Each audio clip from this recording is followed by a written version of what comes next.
Much of the story of humanity can be told as a competition for power and glory.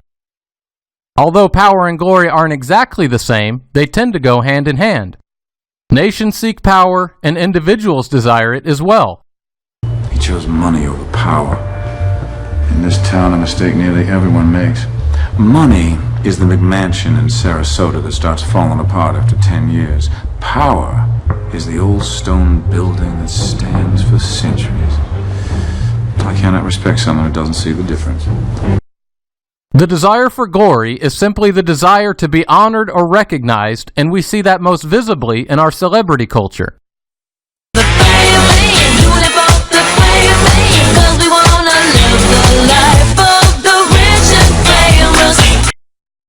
As you might expect, people in the Bible seek power and glory as well. The book of Daniel speaks of King Nebuchadnezzar.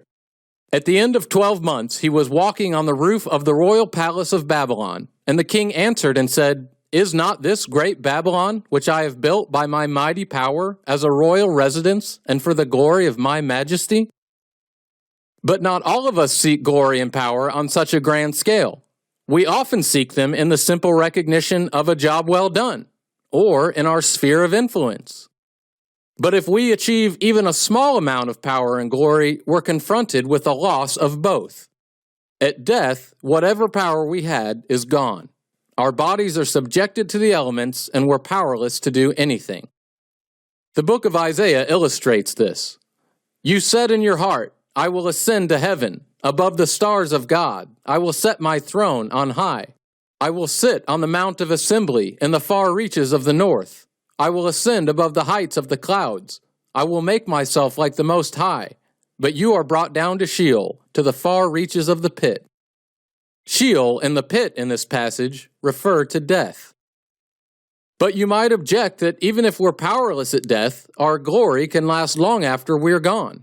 After all, aren't there many people whose names have survived in history?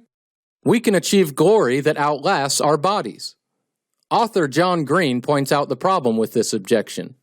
He writes, "There will come a time when all of us are dead. All of us. There will come a time when there are no human beings remaining to remember that anyone ever existed or that our species ever did anything. There will be no one left to remember Aristotle or Cleopatra, let alone you.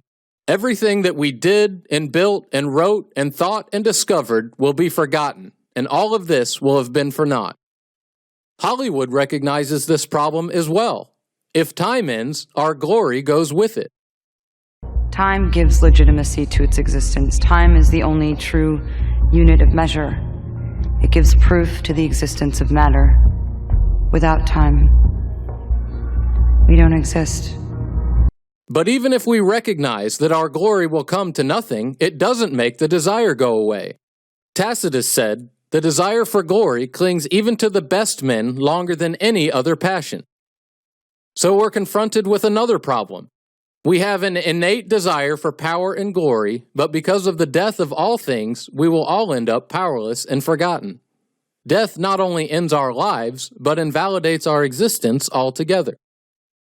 Remember that at this point, we're simply observing the problems that all of humanity deals with, including the people in the Bible.